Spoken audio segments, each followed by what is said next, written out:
Si tu veux évoluer spirituellement, tu dois arrêter de critiquer les autres. Il y a beaucoup de personnes, même je les vois dans les églises, et ils jugent les églises. Ils jugent les religions.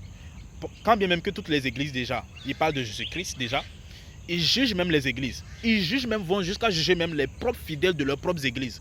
Ils jugent même les prêtres. Ils jugent même les pasteurs. Ils jugent même, et non seulement ça, ils finissent de juger, ils viennent maintenant juger les religions. Cette religion est mieux que celle-là. Le christianisme est mieux que le bouddhisme. Le bouddhisme est mieux que l'islam. L'islam est mieux que ça. Et après même, non seulement ils jugent les religions, ils jugent même la spiritualité elle-même. Ils jugent les hommes politiques. Ils jugent les pratiques occultes. Ils jugent les francs-maçons. Ils jugent les écancas. Ils jugent les rosicruciens. Ils jugent. Je vais vous dire une chose. Dans la Bible, il est écrit, Jésus l'a dit, ne jugez pas et vous ne serez point jugés. Votre travail sur cette terre-là, ce n'est pas de juger qu'est-ce qui est bon et ce qui n'est pas bon. Vous, au fond de votre cœur, vous savez ce qui est bon pour vous et ce qui n'est pas bon pour vous. Arrêtez de juger, de critiquer. Pourquoi? Parce que ce faisant, déjà, sur le plan physiologique, vous perdez de l'énergie. Sur le plan énergétique, vous perdez de l'énergie. Parce que vous ne devez pas juger la vie de l'autre. Ici, c'est sur Terre et chacun est venu expérimenter la vie à sa façon.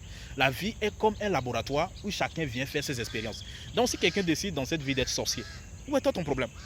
Si quelqu'un décide dans cette vie d'être franc-maçon, où est ton problème? Si quelqu'un décide dans cette vie d'être chrétien, où est ton problème? Si quelqu'un décide dans cette vie d'être rosicrucien, où est ton problème? Si quelqu'un décide dans cette vie d'être bouddhiste, où est le problème? Ça n'a rien à voir. Je vous dis, tout ça n'a rien à voir avec le monde spirituel. Les liens que ça a à voir profondément avec le monde spirituel, c'est l'utilisation de ces enseignements. Qu'est-ce que tu en fais? Quand tu vas à l'église, le prêtre parle, le pasteur parle, etc. Ou bien quand tu vas à la mosquée, ou bien quand tu lis la Bible ou le Coran, qu'est-ce que tu en fais de toutes ces informations? Est-ce que tu utilises ces informations pour évoluer spirituellement? Je vais dire quelque chose qui va choquer peut-être les gens. Ta vie, c'est tout ce qui compte. Malheureusement, c'est comme ça. Tu peux beau aimer les gens, aimer le monde, aimer certaines personnes. À la fin de ta vie, là, tu partiras seul.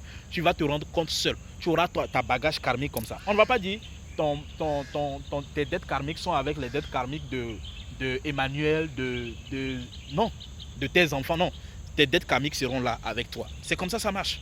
C'est comme ça ça marche.